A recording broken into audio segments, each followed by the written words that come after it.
സംസ്ഥാനത്ത് ഇലക്ട്രിക് വാഹനങ്ങളുടെ ഉപയോഗം വർദ്ധിച്ചു വരികയാണ്. ഇന്ധനവില കൂടിക്കൂടി വരുന്ന സാഹചര്യത്തിൽ കൂടുതൽ ആളുകളും ഇലക്ട്രിക് സ്കൂട്ടറുകളും ഇലക്ട്രിക് കാറുകളുമാണ് തിരഞ്ഞെടുക്കുന്നത്. എന്നാൽ ഇതിന് ആകെയുള്ളൊരു പോരായ്മ ചാർജിംഗ് സ്റ്റേഷനുകളാണ്. ദൂരയാത്ര പോകുമ്പോൾ വാഹനങ്ങൾ ഇടയ്ക്കിടെ ചാർജ് ചെയ്യാൻ ബുദ്ധിമുട്ടുണ്ടാകുന്നത് ചിലരെങ്കിലും ഇലക്ട്രിക് വാഹനങ്ങളിൽ നിന്ന് പിന്തിരിപ്പിക്കുന്നുണ്ട്. വാഹനങ്ങൾ ചാർജ് ചെയ്യുന്നതിന് ആവശ്യത്തിന് സംവിധാനങ്ങൾ ഇല്ലാത്തതും അതിവേഗ ചാർജ് സെന്ററുകളുടെ അഭാവവും പരിഹരിക്കാൻ ഫ്ലാഷ് ചാർജ് സൊല്യൂഷൻ സംസ്ഥാനത്ത് 40 അത്യാധുനിക ഇലക്ട്രിക് സൂപ്പർ ചാർജുകൾ തീരുമാനിച്ചിരിക്കുകയാണ്. ഇലക്ട്രിക് വാഹനങ്ങൾ ഉപയോഗിക്കുന്നവർക്ക് സന്തോഷ വാർത്തയായിരിക്കും ഇത്. 150 കിലോ വാട്ടുള്ള അതിവേഗ ചാർജറുകളാണ് വരുന്നത്. കേരളത്തിൽ ഉടനീളം നഗരങ്ങളിലും ഗ്രാമങ്ങളിലും വ്യത്യസ്തതകളില്ലാതെയാണ് ചാർജ് കേന്ദ്രങ്ങൾ സ്ഥാപിക്കാൻ കമ്പനി ലക്ഷ്യമിടുന്നത്. വ്യക്തിഗത ആവശ്യങ്ങൾക്ക് മാത്രമല്ല, ഇനി വാണിജ്യ ആവശ്യങ്ങൾക്കും ഇലക്ട്രിക് വാഹനങ്ങൾ ഉപയോഗിക്കുന്നതിനുള്ള സാധ്യത ഇതോടെ വർദ്ധിക്കുമെന്നാണ് flash charge CEO Rajesh Nair പറയുന്നത്. സംസ്ഥാനത്തുടനീളം ചാർജ് കേന്ദ്രങ്ങൾ സ്ഥാപിക്കുന്നതിലൂടെ ഇലക്ട്രിക് വാഹനങ്ങൾ ഉപഭോക്താക്കൾക്ക് വാഹനത്തിന്റെ ചാർജ് തീരുമോ എന്ന ആശങ്കയുടെ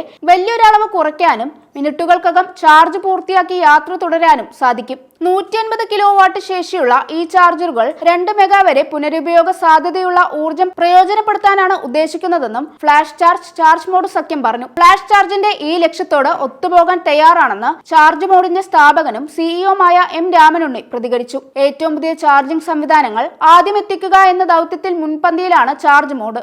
ഇലക്ട്രിക് വാഹന ഉടമകളുടെ യാത്രാനുഭവം മെച്ചപ്പെടുത്തുന്നത് ഈ ശ്രമം വലിയ പങ്ക് വഹിക്കുമെന്നും അദ്ദേഹം പറഞ്ഞു.